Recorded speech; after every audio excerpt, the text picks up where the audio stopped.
Mayor Rothschild received a stock market tip from his World Revolutionary Network.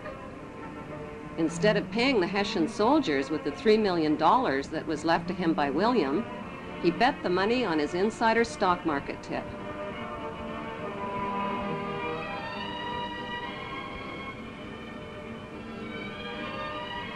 With his new fortune, Mayor Rothschild set up 5 family banks to be run by each of his 5 sons in London, Paris, Naples, Frankfurt, and Vienna. On September 19, 1812, Mayor Rothschild died at the age of 68. He left instructions that the amount of the inheritance must never be made public, that secrecy and ruthlessness must be used in all business practices, and that family members must intermarry with their own blood relatives to keep the family fortune all in the family. All 5 brothers dedicated themselves to their ancestors' world revolutionary dream. That dream was to control the entire world under one world ruler by disarming the nations of the world. A king, the son of David, will purify Jerusalem from the nations that trample her down, destroy the lawless nations, and gather a holy people whom he will lead in righteousness.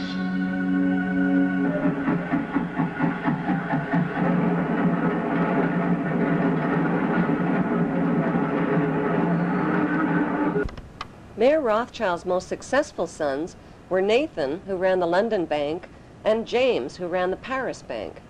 Together, they changed the face of history and became known throughout Europe as the Demon Brothers. Their father had given them a detailed New World Order plan for world control. Adam Weishaupt wrote and completed the plan on May 1st, 1776 with Rothschild financing.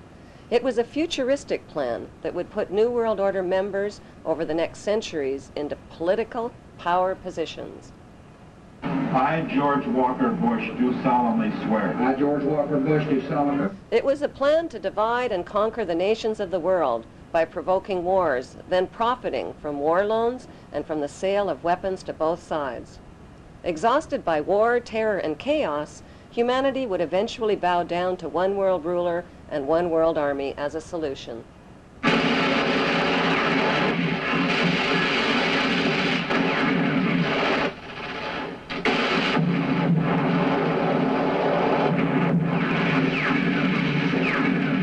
It was a plan to control public opinion by purchasing the controlling shares in TV networks, newspapers, publishing houses, and film studios. Briefings and updates from Washington and around the world every 15 minutes throughout the business day. As influential leaders, global markets, and your money take center stage on CNBC. Completely on the stage, but he was on the scaffold. Sports, games, and alcohol would be used to distract the masses. Laws would be changed, banks would be monopolized, and people and nations would be made into obedient debt slaves. With Rothschild financing, Adam Weishaupt formed a secret world revolutionary group called the Illuminati. He recruited thousands of influential members by convincing them that only men of superior ability had the right to rule over the ignorant masses.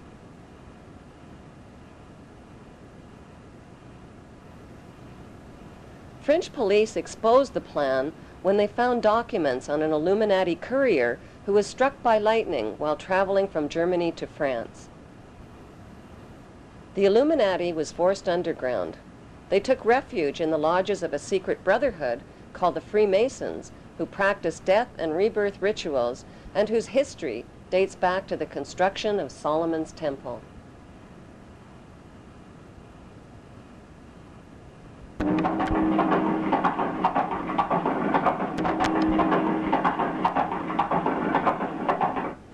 Nathan and James Rothschild came up with a scheme that would put the Illuminati plan for world control into action.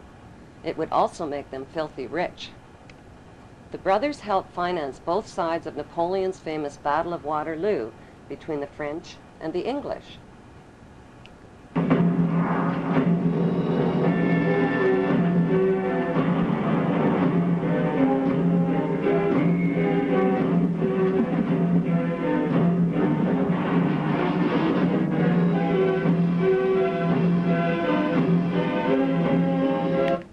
advanced knowledge of the British victory, Nathan Rothschild spread lies that the British had been defeated, which caused a stock market crash. While panicked English investors sold their life savings, Nathan bought up their market shares for pennies on the dollar. When official news of the British victory over Napoleon was announced, the English stock market skyrocketed, and so did Nathan's wealth. In one foul swoop, the Demon Brothers had double-crossed the English masses and taken control of the Bank of England. Flaunting their stupendous wealth, the brothers went on a lavish spending spree. They bought mansions, fashionable clothes, and hosted extravagant parties.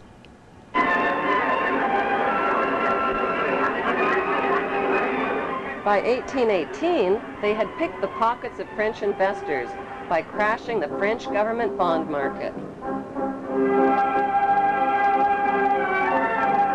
According to plan, the brothers formed the world's first international bank and named it N.M. Rothschild and Sons. The Pope became their most famous customer. The Catholic Church, which had financed the wholesale slaughter, torture, and looting of hundreds of thousands of Muslims during the Christian Crusades, were now doing business with the Demon Brothers. By 1823, the Rothschilds were guardians of the entire papal treasure and took over the financial operations of the Catholic Church.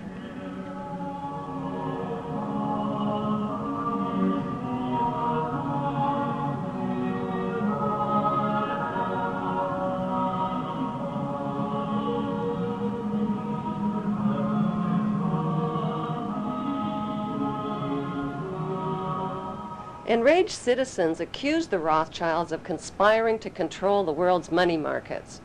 Fearing for their lives, the Rothschilds retreated into the shadows and cast their eyes on the youthful United States of America. To avoid publicity, the Rothschilds made themselves invisible by creating and hiding behind two front companies, J.P. Morgan and Kuhn and Loeb. More and more power was becoming concentrated in fewer and fewer hands.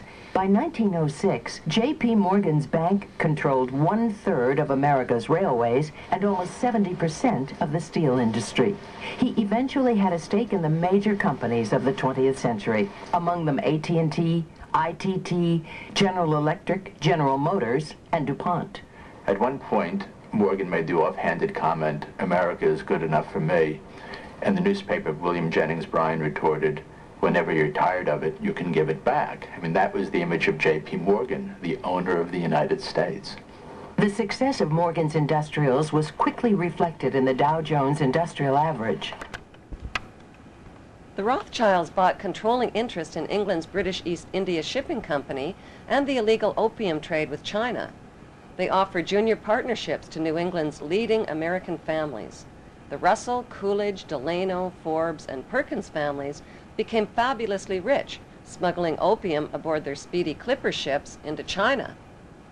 In 1820, Samuel Russell bought out the Perkins Syndicate and ran the opium smuggling operation with his partner, Warren Delano Jr., who was the grandfather of President Franklin D. Roosevelt.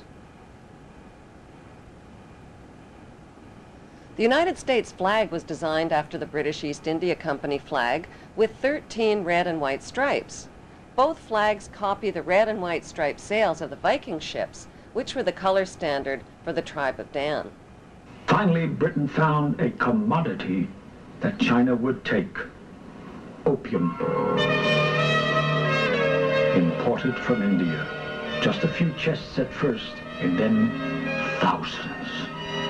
When the Chinese authorities tried to stop the opium trade, the British sent in their gunboats.